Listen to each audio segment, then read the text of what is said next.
masan hitabang phatpha APR tu jingka sangya yang athu phongdo thinelaya ekoya papathin kain thangwa le he ole tu jingka hin pakai Yesu Krista lopi ta athodo na chungchang galjawa thodo na chungchang chomcha ikaulim deu kanomen Yesu Krista chu van leng la hina hinda tha mi chon si ke le nanga dinga i chon sin zo siu van loi chan si da pu Calvary cross athita ne he ye chun Bible in ven pathen kel ngoi no ku van loi chon si pun mong ding tin gospel John khatna chan som ni la ko a se bongin Krista chun i chon si puina na thita ne he ole ti chun Yesu Krista chu Lopi ta in Nimasani the first day of the week tulaya athog do ni itiu athog kit ni itiu Sunday ni jingka hin Lopi ta in ahung thau do eti hi yo Christian ten I had so kai sau na hi ai la ti lai chun kayen hi chi Sunday ni hi chol nga ni kana hi sa in ahin la hena chi na ahum ta yi chun lam kai ho hil na ko nin akimu do in hi chi Sunday hi chol nga ni hi pon athokit ni Nimasani the first day of the week so ahi ti hi mo do in amen na hi le pathian ni thang ba na hi te chun luk bung som ni le thum chang som nga le li chu pakai Yesu Krista thi ni chu kigen ni hin Friday ni chu jena jing Saturday chu chol nga ni hin te jon luk bung som ni le li chang khat na chu Yesu Krista hung tho do ni wanoi mi ten Easter Sunday Yesu tho kit na ni lo pi ati hi Bible chun first day of the week ati na hi chani jing ka in Yesu Krista chu Lopi ta na hung thau do ta na hi ti Yesu ke na hi ole Yesu Krista chu iti hung tho ham athu sim chom cha isai no mo na hi pakai Yesu Krista chu thana vuyam chun Rom sipai ho chu chin sai aumen a than chu ki ben sai na hi aje chu ama hin dam lai sung hin ka thi ding ni thum ni le ka tho de ti sei ji ho ko ma sei ji na hi ju thiam pu hon a he ji wa azo le hung tho do sei ji hon hung gu do han lang a tho do tai ti ge un ti ti chun mina gu do lo le ding ti in rom se pe ho cho aven sa o he ore ti chun van ti ha ta khat jing pi ho ba thin lai ta chun ahungen sung chu a than akimel chi na akivuina sung asin na chu sung chang neu khat kila do bongin ahung la doi na he te chun vantil va le alo pi na chun rom sipai anga ho chu asu khangin kidang a sawin pathen chapa mo mo hi ti hi cha chun amu thayu be na he ite chun thana kun chu na hung tho do chun Krista chun ke ma hi thokin le hin na chu ka hi ti chu aphung doi la he ai la hi ti chun rom se pe ho chu thempu pi pu ho ko ma chun a thai ta win Nazareth Jesu chu pathen chapa mong hi a tho do ta le hi ti chu thilmu kidang ho chu aga hin ta ba ne hi che thu so ho chu aga hi lu bina hi le ipi ti tam ti le hi chi thempu ho chun sei do hi win anati bina hi Matthew bung som ni le gate Chang som da khara chun isim su su ai le chang som le ni na chu chuina ma ho u pa ho to aki khomun aki ho to zo bun sipai ho chu sum tam ta a pi u ne zo ba kai mut lan win a sei ri te a hungun agumang ta vi ti win hi chi thu hi gam pai pon aza a hi le ke hon ama ho zo lun tin na ho lung almost a pu wingi ati be na he yesun thim pu ho chun Jesu Krista tho do na cha he be na he ai ma se lu be na he yesun tu lai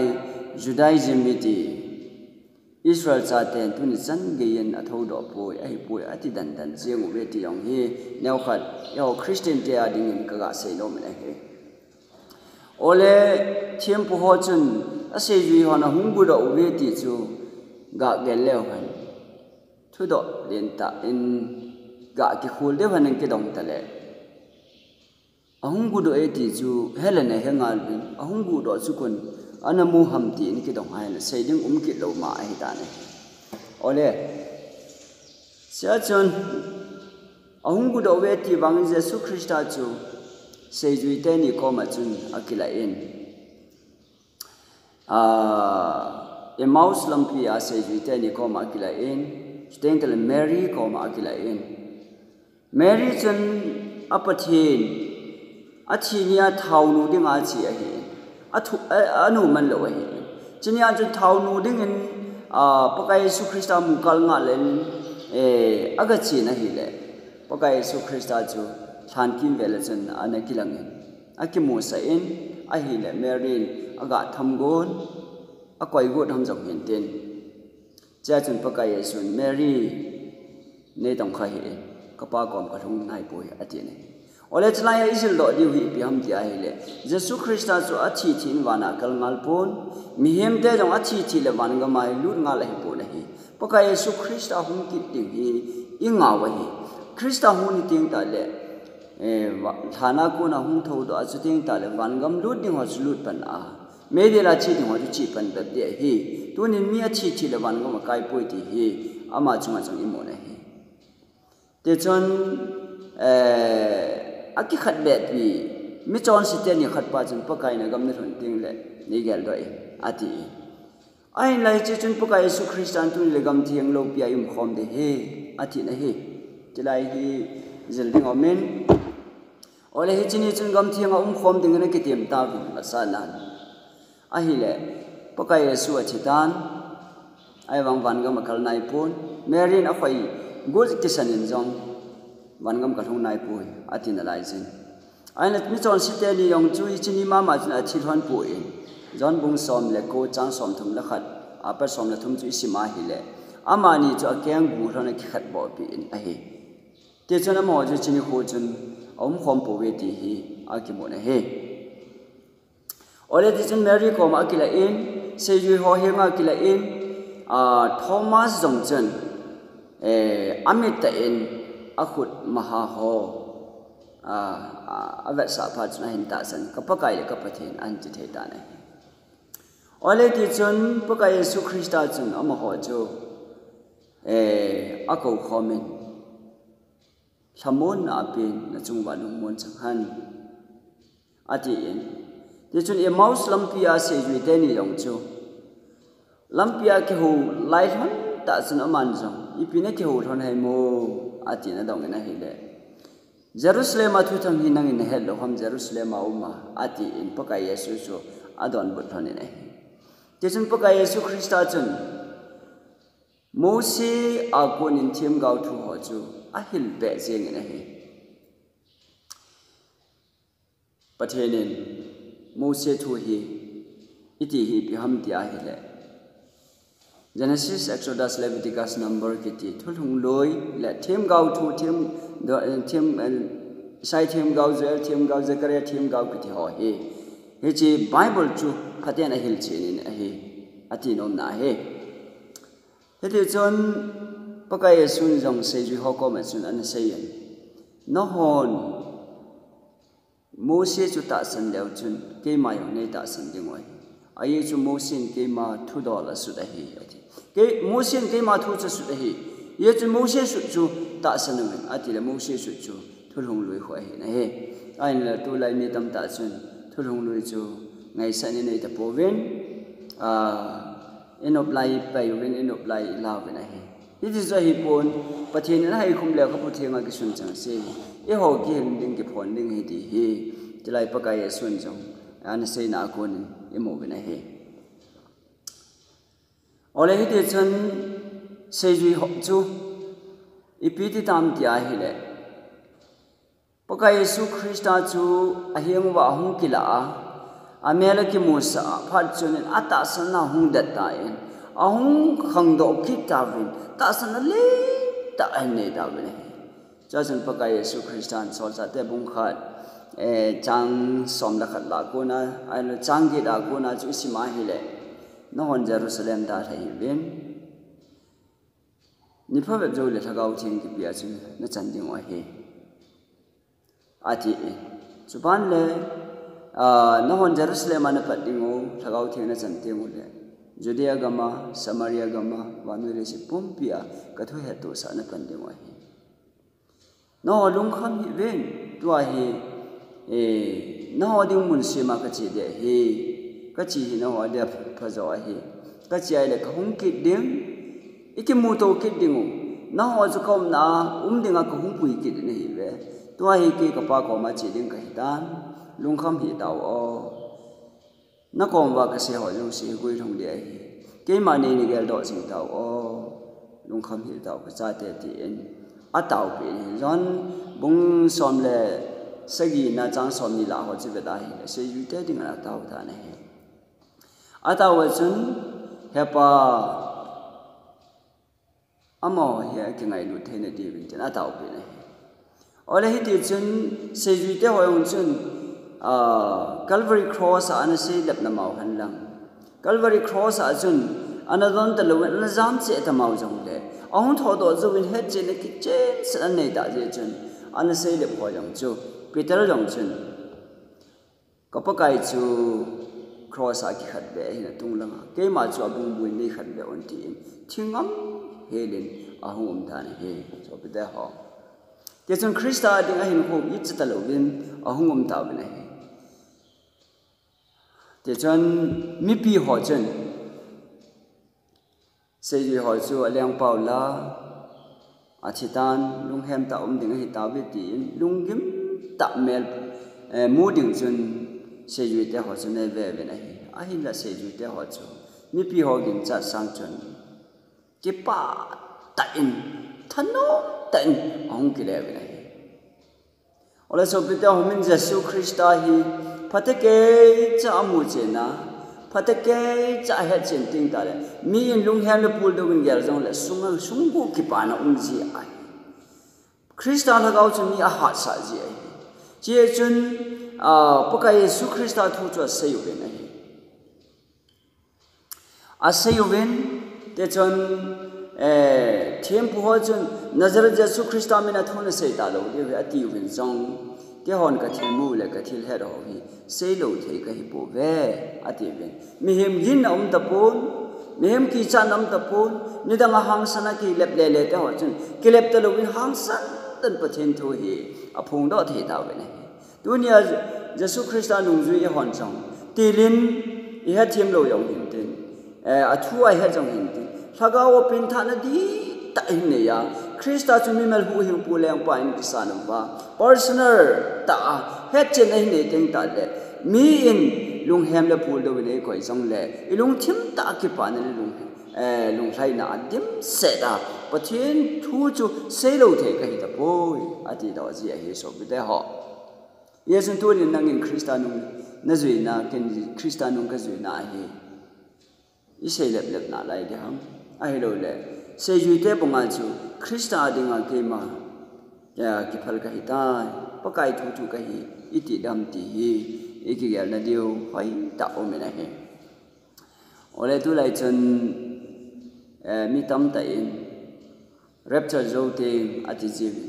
mi theng kila do zo teng ta le sahem mel chi na number ke hom ding martyr chang am ding chu teng ta le lol do khang di he ti hi za ding om mat mo ji na ai le Jesu Christan e lo chi bi ham ti a he le gan the ha sang chung nong na thu ding o hi a khon ni chan ge a thu thum pa bo hu hinga de hi ati bongin martyr chang ma sa pen hi abel hong dan abanin se yu som le ni hon martyr chang ta ben abanin tu nai chan orisa gama jong Christian te kethat kiman tampi izaven pathin na tong tam ta me ya ke hali lol ke tan izavin IC son jong na satta in lol tan veti hi imu bena hi ole che ye chun tu ni hin hi chi thu chung chang thu yong hi igel phat dio ka de jana hi ye chu tu ni a Jesu Christa na sei da ba pathian thu banga na om lo ba hi le thoki na ma sa tho lo ding mi theng la zau the lo din ai va sa nan tu ini gam sung ba Hindu government in no ho hi milim ho na no hung kle di wa ta Christian hi thei ta lo di wa hi e ti han lam cho chun e i ba ki lo di ham milim ho yang ta di ham ti ta le han mi theng la ni le second coming a chu zau the lo di wa ai le chu tia e ke wang ka pathian tha su pum pe ti ke wang ka pathian a de kam cha khe de ni ti a lol tan chan ge a no mai le chi ting ta le chun van gam thung pan din hi mi theng te la zau thi pan din hi ti hi i mu thiu hi a je chu ta san chu ana to bia chi sai ta san na ina ya le hin pi nga ya hi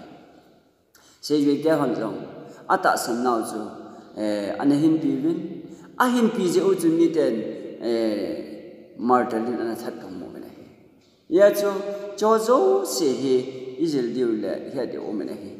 ole tu ni jing kan paka Yesu Christa chu lo pi ta in a tho do tan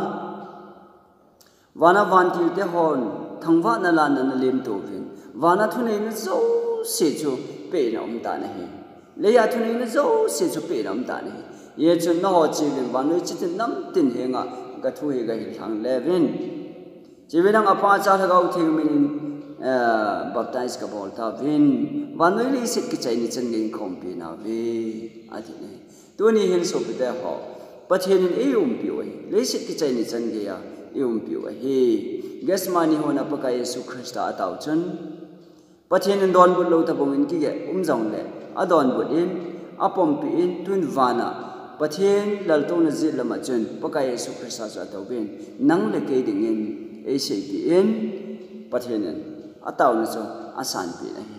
tu ni in go that thut in tin hat mo hi tin thing lal jong la han chaw na ni khu jong le paka in e pi jing ve ti hi isu melody vin ka de jin a he ole tu ni jing ka a he chi paka Yesu Christa thokit na a thona pa isil do diu cha hi le paka Yesu Christa thi ni hi Friday ki gin ni hin ajing Saturday chol nga ni hin tu ni jing ka he Sunday ni hi Bible ni ma sani ni khat ni atin a hi ten da la ni na achun sei ju ho chun ni dang in ana sei la ma nang ana jam che na ma jong le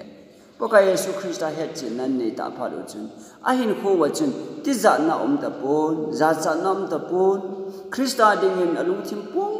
pita sa pum pi a pe da oben mi hem thu sa nga pathen thu a kanun zo di o hi dai ati bin hang san ta in na hin tong ta wa nei e ho Christian de pathen cha ten chong tua hi Christa me mel hu hing pu a khoi ta ik san te ngol le mi he men en nan zo lo dio wanoi le se da milim ho tam ta ho nga thui I phon do wa thil bol the ne ini diu he ti hi cha hin mu do the jin o men ai chu teng ta le thi na chan ge lol do chan ge thi na martla thi na Christa me na thi na nom jong le Jesu Christa a tho kit bonga hi khalve ting le thana lo pi ta paka Yesu Christa nin kai tho wa igam dingu Israel now gam van khopi nom Jerusalem tha chu ium dingu he ti hi tuni jing ka Israel do dingu ka no men kinep na inei wa khununga kinep na chu igel do jing wa pakai lam tu the dinga tuni phat pha inei sung wa iki god diu hi ti hi pakai menin kain tem nom he Hebrai bung ge chang khat chang ni achun pathian zit lama to mi hem tun do hilo pakai tun do ho bu achun nang le ke ding them pu chung lung in au me ti I mo bang wen tu ni hi lung se na khang a hi I chon sil zo si I pai tha phat a hi Hebrai bung som la ni chang khat chang ni ho chu si mai I chung ba kai chon sil zo si pai thau hi ti ve ti tu hi phat pha hi tu hi pathian e se pi lai wa hi I phon do phat ki su theng phat a hi wan gam the dinga exam I bol lai yo a hi nitin thil boring ai to hi wana kilang ji hin I chon si no chon si I phon jing ding a hi ye chun paka Yesu Christa lo pi ta wan til pi pu yo gen da sum kon gen da huni teng ta le thana tho do a thokin ma sa tho do te dinga dunia hi nam pum piwa yeho bum pum piwa in sung pum piwa miman cha iki wot pha do cha hita ne he ti he ni sei do nom bin pathe ne thu the ni sim naw bon cha ni phathe go pe taw han amen